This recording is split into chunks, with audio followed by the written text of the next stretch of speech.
Muy buenos días, amigos de Análisis Político. Es un gusto estar con ustedes en este espacio de la entrevista. Usted lo sabe perfectamente, esta semana el tema de la educación ha sido el de coyuntura, el de importancia en nuestro país. Por lo cual invitamos para que esté con nosotros este sábado al secretario de Educación Pública, Luis Tomás Castro Hidalgo. Señor secretario, bienvenido, buenos días. Buenos días, muchas gracias. Bueno, y precisamente iniciamos esta semana con la conformación ya final de la reforma educativa por parte del presidente Enrique Peña Nieto.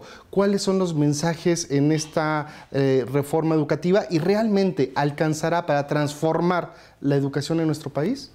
Bien, pues finalmente atendiendo a que las acciones de nuestro presidente de la República encaminadas al sector educativo vienen plasmadas desde el Pacto por México y en este sentido desprenderse la reforma educativa que fue presentada ante el Congreso de la Unión y una vez aprobada por las cámaras y efectivamente, como bien lo comentas, ya promulgada este lunes pasado, la reforma avanza, la reforma sigue sus pasos firmes buscando un objetivo, el más loable existente, como es insertar a la educación básica en los rubros de la excelencia y de la calidad académica. Hay un instrumento importante, señor secretario, el Instituto Nacional para la Educación, para la Evaluación de la Educación, y que ya tiene el carácter de autonomía. ¿Esto realmente será un parteaguas en la educación en nuestro país? Debe ser, efectivamente, esa es la intención, que un instituto de manera autónoma, un instituto con una imparcialidad que deberá ser probada en su momento, es quien pueda someter a nuestros maestros a los mecanismos de evaluación pertinentes que nos permita poder presentar a los maestros que estrenen en grupo o frente a grupo que cuenten con un mejor o tengan el mejor perfil. En el marco de la promulgación de la reforma educativa, el secretario de Gobernación, Emilio Ochoa Ifet, decía que la educación no debe estar supeditada a chantajes y frivolidades. Pareciese que daba ya el anuncio de una noticia que conmocionaría al país, la aprehensión del Baester Gordillo. La educación, ¿cómo debe de ser en nuestro país? Yo creo que debe ser una educación que permita una formación integral, una formación a nuestros niños y jóvenes de tal manera que no solamente adquieran conocimientos, no solamente prepararlos para el ámbito laboral o profesional, debe ser una formación que nos permita ser mejores hombres y mujeres, mejores ciudadanos definitivamente, que no solo aportemos en el tema productivo, sino aportemos en todos los ámbitos. Secretario, el pasado martes 26 de febrero se aprende al Baester llegando al aeropuerto de Toluca. ¿Qué puede generar la aprehensión de la líder del Sindicato Nacional de Trabajadores de la Educación en cuanto a la transparencia del propio sindicato? Yo siento que los posibles líderes sindicales que surjan al respecto precisamente deberán de buscar eso precisamente.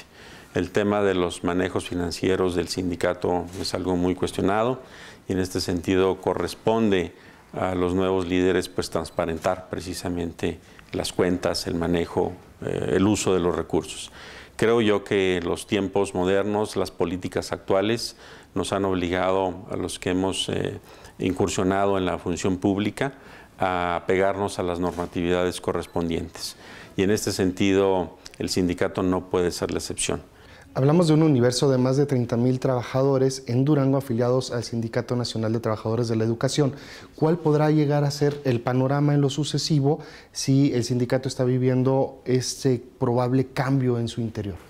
Yo siento que lo que pudiéramos esperar son muestras de madurez y de civilidad.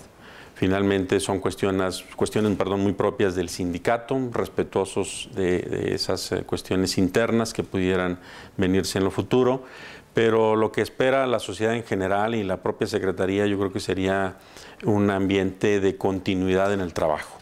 Yo creo que este tema de la detención de la líder sindical no debe ser en un momento dado pretexto para interrumpir las labores educativas.